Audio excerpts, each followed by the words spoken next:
اور شاہ صاحب اس دن آپ کہہ رہے تھے فرائیڈے والے دن چیٹ وہ لائیو کہہ رہے تھے کہ آپ کے گھر دعوت ہو رہی ہے. تو شاہ صاحب میں تب چیٹ میں تھی تو واقعی ہی ہمارے گھر اس دن دعوت ہو رہی تھی. آپ نے کہا کوڑ میں بن گئے اور اس طرح سب کچھ ہو, وہ بادام چھڑک رہی ہو. اور شاہ صاحب واقعی ہی میں نا وہ کھیر بنائی تھی تو اس میں بادام بادام وغیرہ چھڑک رہے چھڑک رہی تھی. یہ بیبی ان لیب کے گھر آج دعوت ہے. انہوں نے کیا کہتے ہیں قورمہ اور کیا کہتے ہیں اسے روغنی نان کے کلچے بنوائے ہیں اسپیشلی. انہوں نے کہہ دیا تھا کہ آدھے تل والے بغیر تل والے, کچھ لوگ تل پسند نہیں کرتے تو ان کے لیے بغیر.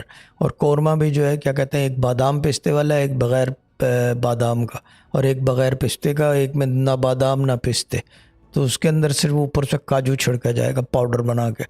یہاں بیٹھ کے چیٹ کے اندر جو نظر آ رہا ہے موسٹ آف دا تھنگز مجھے جھلک ہوتی ہے, جتنی سپیڈ سے وہ جا جی رہی ہے جی اتنی سپیڈ سے جھلک ہوتی ہے. یہ مسئلہ ہے. اب کون جی کس کو یقین آئے اس بات کا, nobody will believe me. But یہ ان کی زبان سے یہ ٹھیک. سن رہی ہیں, چیٹ میں دیکھا ہے تو یہ ان کی زبان سے پروف ہے. میری بات کا کوئی یقین نہیں کرتا. یہ چیز ہے نا کہ مجھے دکھائی دیتا ہے, مجھے پتہ چلتا ہے, مجھے آگاہی کا علم ہے میرے پاس جو اس وقت ناپید ہو گیا ہے. لوگ کاغذ پین لیتے ہیں ڈھونڈتے ہیں, but I don't need that. I just دیکھنا اور سوچنا شروع کرتا ہوں تو آگاہی شروع ہو جاتی ہے. یہ وائسز, یہ چکر ہے. ٹھیک ہے بیبی.